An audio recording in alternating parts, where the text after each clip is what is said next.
Hello, guys. I wanted to talk to you tonight about this New York Post story that I think it had to do with Hunter Biden. It was some email exchange between him and this Bo Belinsky guy who used to work with him,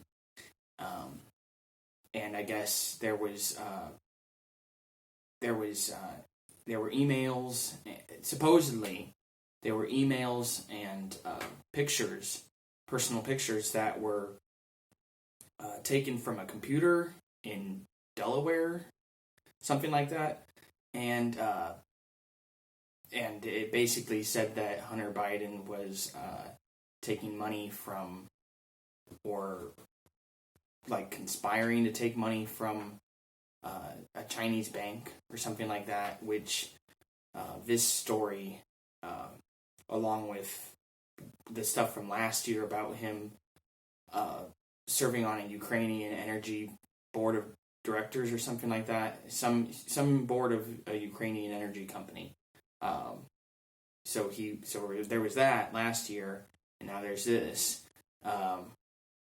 And what Twitter and Facebook tried to do, really the bigger story isn't even like the New York Post story itself, although it is a big story, but really why I'm talking about it is because Twitter and Facebook both made pretty obvious efforts to suppress that information getting out.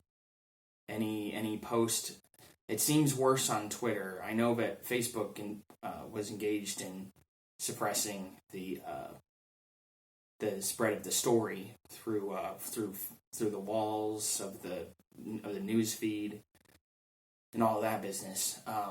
And I know that Twitter, or I know that I've heard Twitter has went as far as to not allow any direct messaging of links to the New York Post article, and not allow and outright banning any posts on the platform, or reposting or tweeting or retweeting. I'm not a Twitter guy, and I really don't have much of a reason to be, other than to know a little bit about them, because honestly, like all the social media companies are doing this garbage, but it seems like Twitter's the worst of them.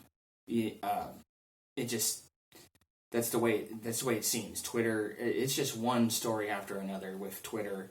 I mean, Facebook isn't great with the whole censorship and free speech these days either. But Twitter is just it's embarrassing. I mean, honestly, I don't know how anybody trusts Twitter after the way that this kind of thing keeps happening.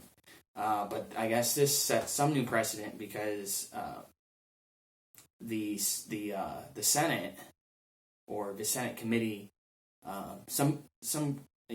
they issued a subpoena for Mark Zuckerberg and Jack whatever, the CEOs of Facebook and Twitter. So they sent subpoenas because of how obvious these companies were suppressing this information, which even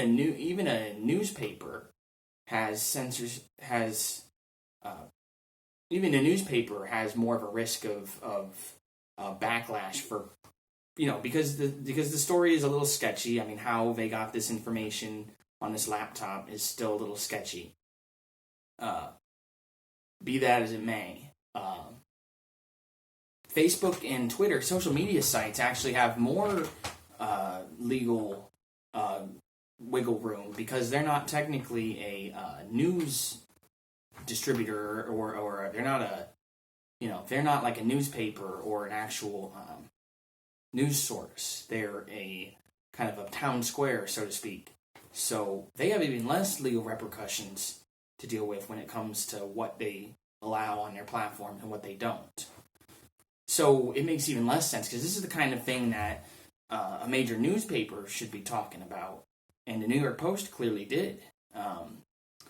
And they're willing to take the risk legally on questionable sources on where this information came from, and of course, people are talking about it being. I mean, the whole thing about it being like Russian propaganda, like that's just a blanket term these days. It's crazy how much people talk about. I mean, it's crazy how much the word Russian propaganda or Russian puppet or Russian asset gets tossed around these days. It's almost like we're living in a Cold War. So yeah, it's crazy that Facebook and Twitter do this kind of thing, and I'm just amazed at how they've changed over the years. And Twitter again has been especially bad on these regards, and it's just really unfortunate that these social media platforms act like they have more responsibilities to the public to protect them. Because we can't have this information. We can't protect because we can't have this information out there for the world. We have to make sure that Biden wins, so we have to suppress anything that would hurt his campaign at this point. But is anybody really surprised by this Hunter Biden story? I mean, no, not really. It sounds incredible. I mean, it actually sounds really credible. I mean, like he takes money from the Ukrainians. Why wouldn't he take money from the Chinese? And whether Joe Biden is, whether he's influenced in some kind of way by his son or not, that's up for debate. But the idea that there's this kind of conspiracy behind social media companies to suppress information like that when they're not they're not even a news source. So if they don't have legal repercussions to worry about like even a news source would. So it's just really pathetic, and these companies should know better. All right. Well, thanks for your time.